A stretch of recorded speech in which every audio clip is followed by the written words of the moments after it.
Hi everyone, so welcome back to the new lecture. तो इस lecture में हम पढ़ने वाले हैं cyber safety and digital literacy, या फिर इसको डिजिटल प्राइवेसी बोल सकते हैं। तो इंटरनेट पर सुरक्षित कैसे रहना है वो देखने वाले हैं। सो आप सुरक्षित रहना क्यों है? क्योंकि no one is safe on internet. हाँ, जब भी हम इंटरनेट यूज़ करते हैं तो सेफ नहीं है, हमारा डेटा ट्रैवल करता रहता है। वी नो कि इंटरनेट कैसे काम करता है। इंटरनेट जस्ट लाइक अ रोड, और उस पर ट्रैवल करने वाले हम एक व्हीकल हैं जो डेटा यहाँ से वहाँ जाता रहता है। सो आप वो प्रोटेक्ट करके रखना बहुत ही ज़रूरी है। तो जो डेटा होता है वो पता है कि हाँ सोशल मीडिया पर रहता है, या फाइनेंशियल डेटा मान लो, या हमारा सोशल डेटा मान लो, जो हम जहाँ तक पोस्ट वगैरह पब्लिश करते रहते हैं, क्लाउड स्टोरेज पे डेटा रखते हैं, स्कूल या कॉलेज का डेटा होता है, तो वो कहीं ना कहीं रखा रहता है यदि हम सब कुछ ऑनलाइन करते हैं तो इनके बीच में एक की रहती है जिसे बोलते हैं पासवर्ड। यदि पासवर्ड है तो someone can access your data. उसके पास आपके डेटा को एक्सेस करने की क्या प्रिविलेज है, वो यूज कर सकता है उसका। तो इसके लिए हमें क्या करना चाहिए? पहले तो पासवर्ड उस की को ही स्ट्रांग रखना चाहिए। तो वो की सिर्फ तुम्हें याद रहे, बाकी किसी को ना याद रहे, ऐसी की रखना चाहिए। ऐसा नहीं कि तुम भी भूल जाओ तो तुम भी और तुम्हारा डेटा दोनों गया। तुम तो नहीं, डेटा गया। तो आप जैसे ईमेल अकाउंट्स होते हैं, bank app, social media, cloud, ये सब कुछ किसके पासवर्ड से ही चलता है। सो वीक पासवर्ड सबसे मोस्ट ऑफ द रीजन है अकाउंट हैकिंग का। तो ये जो मिस्टेक्स हैं इनको अवॉइड करना है कि दिक्कत ना हो पासवर्ड के साथ। सो कम से कम पासवर्ड को अच्छा, स्ट्रॉन्ग, लंबा चौड़ा रखना है। तो ये पासवर्ड का एग्जाम्पल, गुड एग्जाम्पल है। ऐसा नहीं करना है कि राहुल 1 2 3 पासवर्ड में एक पासवर्ड लिख दिया, या पासवर्ड में 1 से लेके 8 तक लिख दिया, या 1 1 1 1 0 0 0 0 ऐसे ऐसे करते हैं। ऐसे मत करना, ऐसे ऐसे मत करना। तो स्ट्रॉन्ग पासवर्ड रखना है। अपना नाम यूज़ कर लेना और आगे पीछे कर देना लेटर्स, ये बहुत अच्छा है। @ लगा देना, उसमें 1 2 3 मत लिखना, कुछ और यूज़ कर लेना। तो ऐसे हम लोग स्ट्रॉन्ग बना सकते हैं। और कॉम्प्लेक्स रखना, लॉन्ग रखना, और इसको कहीं ना कहीं सेव रखना है। मतलब सेव इन द सेंस कि तुम्हें पता रहे बस। पेपर पे भी लिखो तो तुम्हारे पास वो पेपर हो, और पेपर पे लिखना ही मत। ऐसा करो कि तुम्हें याद रहे, ऐसा पासवर्ड बनाओ, ताकि गैस करने में आसानी ना हो, हार्ड हो, सालों लग जाए, सालों नहीं करोड़ों साल लग जाए गैस करने में। सो आप कॉमन मिस्टेक्स क्या है बेसिकली? जब हम कोई भी अकाउंट या पासवर्ड क्रिएट करते हैं तो हम क्या कर लेते हैं? सेम पासवर्ड यूज़ कर लेते हैं। तो लेट्स से मैंने किसी सोशल मीडिया का पासवर्ड किसी और को बता रखा है, तो अब वो गैस कर सकता है कि तुम किस प्रकार के पासवर्ड रख सकते हो। सो वही ईमेल, वही अकाउंट यूज़ करके वो दूसरी जगह दूसरा अकाउंट यूज़ कर सकता है दूसरे प्लेटफॉर्म पर। लेट्स से मैंने गूगल आईडी का पासवर्ड किसी के साथ शेयर कर दिया, तो वो ईमेल पर वो तो कर लिया यूज़, ठीक है। अब बाकी, अब वो गैस कर सकता है कि तुम्हारा इस तरीके का पासवर्ड होता है। एंड वी नो कि जो ईमेल है वो सेम रहती है ज़्यादातर, और हर एक अकाउंट में वही ईमेल यूज़ करते रहते हैं। तो इंस्टाग्राम पर भी वही हो सकती है, फेसबुक पर भी, और जो क्लाउड स्टोरेज अकाउंट्स होते हैं उन पर भी वही होगी। और हो सकता है पासवर्ड भी वही हो सकता है पासवर्ड भी वही हो। सो ऐसा करना, पासवर्ड डिफरेंट डिफरेंट रखना है। तो यदि किसी के साथ एक पासवर्ड शेयर कर दिया तो दूसरा ना जाए, और दूसरा ना ही वो गैस कर पाए। तो अलग अलग रखना है। और सबसे most important thing, 2 step verification use करना है।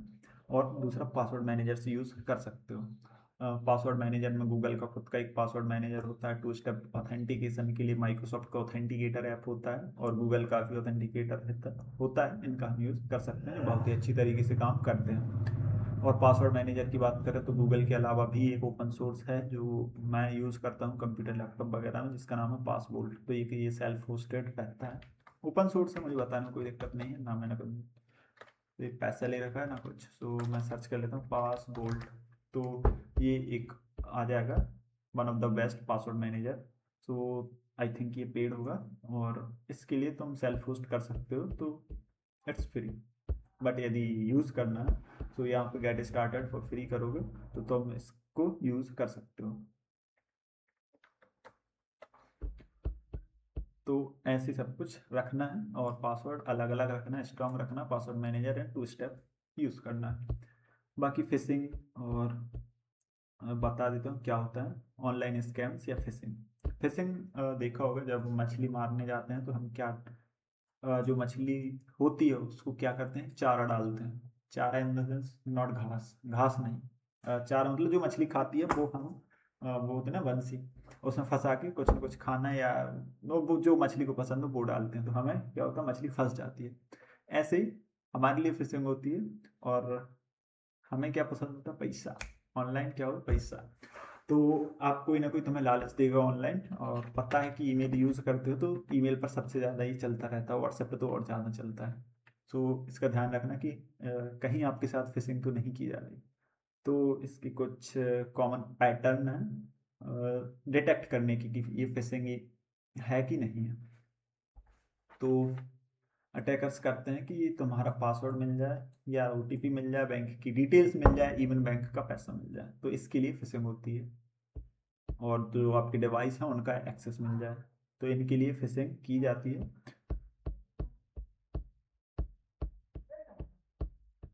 और ये bank accounts, government, delivery companies and email providers कहते हैं। आप कॉमन फिशिंग एग्जांपल मैं दिखा देता हूँ, कुछ मैंने अटैच करके रखे हैं, आप देखना। Your account will be block, आपका अकाउंट बंद हो जाएगा, क्लिक हेयर। और क्लिक हेयर पर कुछ ना कुछ लिंक होगी, तुम उस लिंक पे जाओगे तो वहाँ पर आपको शायद बोल दे कि रीएक्टिवेट करो, या फिर अपना जो पासवर्ड है वो डाल दो, और फिर न्यू पासवर्ड सेट करना है तो आपको ओल्ड पासवर्ड डालना होगा और न्यू डालना होगा। तो ओल्ड डालते ही वो सेव हो जाएगा उनके पास, और नया का क्या ही करना। तो मान लो किसी पर्टिकुलर अकाउंट से रिलेटेड ये इन्फॉर्मेशन है तो उनके पास नया पासवर्ड पहुंच जाएगा, तो इसको अवॉइड करना है।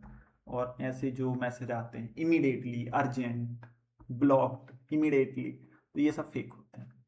तो इसमें कभी कभी फेक जॉब्स रहते हैं, केवाईसी के बारे में, प्राइस के बारे में, और ब्लॉक के बारे में, ऐसे ऐसे मैसेज रहते हैं। अब जैसे ये है, तो ये लग रहा है कि एक MS ऑफिस से आया है ईमेल, बट ये MS ऑफिस से नहीं है। इसका ईमेल देखो क्या है, microsoft@email-records@.com, email-records.com। तो ये एक, पहली बात तो वो डोमेन ही एग्जिस्ट नहीं करता, वो करता होगा तो ये माइक्रोसॉफ्ट का नहीं है, आई नो। तो देख लेना कि किस ईमेल से आ रहा है, क्या मैसेज आ रहा है, बाकी ऐसे नहीं आता है। और अब जैसे ये टेक्स्ट मैसेज देखा होगा मोबाइल पर आते रहते हैं, JP मॉर्गन, चेस बैंक, तो इनको ध्यान रखना है। और बाकी जो टीम क्या बोलते हैं, बैंक्स की वेबसाइट होती हैं, इंडिया में सबसे ज़्यादा ये अप्लाई हो चुका है कि बैंक की जो वेबसाइट रहेगी उसमें बैंक.in लिखा रहेगा। बैंक मतलब बैंक की वेबसाइट, .in मतलब इंडिया। जैसे SBI है, तो अभी गवर्नमेंट ने रूल निकाला है कि जो अभी क्या थी, SBI.com वेबसाइट थी, बट अब ये नहीं है, अब क्या है, SBI.bank.in ऐसे। तो ये जरूरी है, एंड में लगाना, मैं दिखा देता हूँ। और भी ऐसी वेबसाइट्स हैं, तो SBI मैं सर्च करता हूँ तो यहाँ पे आ जाएगा, ये है ऑनलाइन SBI.bank.in। पहले क्या थी, SBI.co.in, और पहले ऑनलाइन SBI.com थी। तो अब यहाँ पे बैंक.in लगाना पड़ेगा सभी को। अब जैसे ये था SBI.com था पहले, अब क्या है SBI.bank.in, और पहले जो भी था लेट्स से SBI.in थी, तो अब क्या है SBI जो .in है, ठीक है, बट बैंक जरूरी है लगाना, ऐसे ये थी। अब मैं और भी बैंक के एग्जांपल दिखा देता हूँ। तो AU बैंक, जो भी बैंक की वेबसाइट है और उनमें लास्ट में बैंक जरूर रहेगा, बैंक.in, बैंक.com, ऐसे .com नहीं, .in ही लगा रहेगा, क्योंकि इंडिया के बैंक हैं इसीलिए। तो AU बैंक, ये क्या है AU.bank.in। सो और कैनरा बैंक, ये मैंने सर्च किया, सो कैनरा बैंक, ये इनकी पुरानी वेबसाइट आ रही होगी, हाँ ये नई वाली वेबसाइट है कैनरा बैंक, canarabank.bank.in। तो जो भी इनके मेन डोमेन थे, डोमेन के साथ .bank.in जरूरी है। तो ये ध्यान रखना कि ईमेल यहीं से आया हो तो वो मान सकते हो कि हाँ प्रॉपर है और आपके अकाउंट के रिलेटेड ही, अकाउंट से रिलेटेड। तो आइडेंटिफाई तुम कैसे कर सकते हो आइडेंटिफाई कि फिशिंग है कि नहीं। अर्जेंट होगा, कुछ ना कुछ सस्पिशियस लिंक्स होंगे, OTP मांगा होगा, तो उससे तुम्हें पता चल जाएगा कि ये फिशिंग है, तो उनको कभी क्लिक मत करना, लिंक को रिप्लाई मत करना, मैसेज को डिलीट कर देना, रिपोर्ट कर देना। और बाकी जो सब कुछ है, अटैचमेंट्स है कुछ या फिर ऐप है कोई, तो डाउनलोड मत करना इन चीज़ों को, फंस सकते हो और तुम्हारा सिस्टम हैक हो सकता है। आप जैसे ये सारे क्या बोलते हैं, एक तरह के मलेशियस कोड ही हैं, तो इनकी मदद से जो आपके डिवाइस का एक्सेस है, डेटा है, वो जा सकता है, कैमरा एक्सेस है, लैपटॉप का एक्सेस है, वो जा सकता है।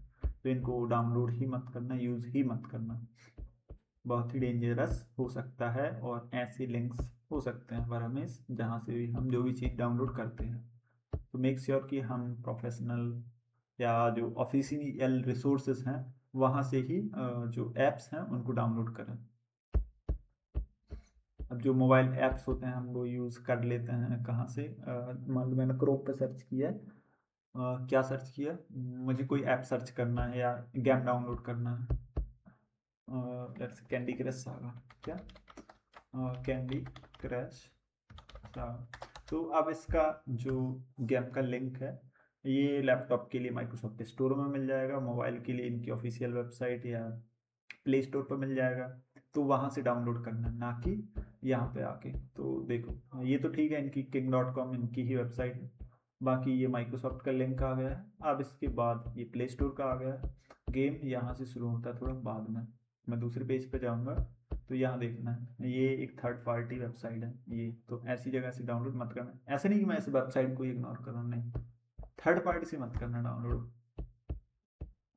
अब जैसे ये बहुत सारी वेबसाइट्स हैं, ये आ रही हैं, तो ना ऑफिशियल से ही डाउनलोड करना।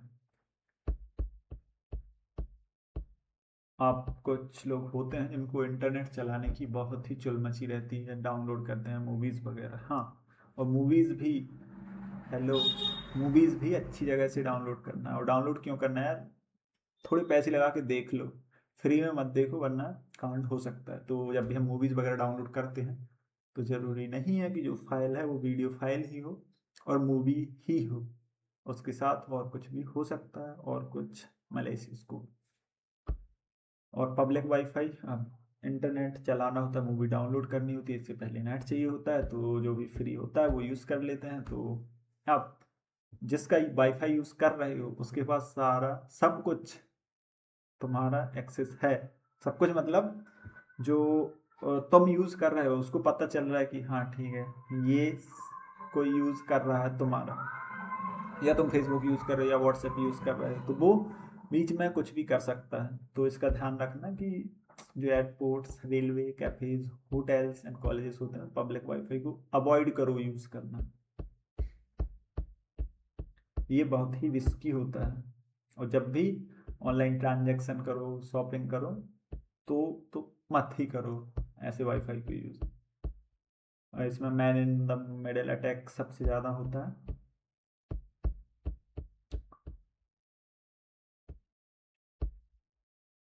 अब इसमें डेटा चोरी हो सकता है, man in the middle attack, no encryption, fake network, malware फैलाया जा सकता है, अनऑथराइज्ड एक्सेस ली जा सकती है, तो ये सब पॉसिबिलिटीज़ होती हैं। सो आई होप ये लेक्चर समझ में आया होगा, जो data safety and cyber safety and digital literacy से संबंधित है। एंड ये वीडियो अपने लोगों के साथ शेयर कर देना और लाइक कर देना, सब्सक्राइब।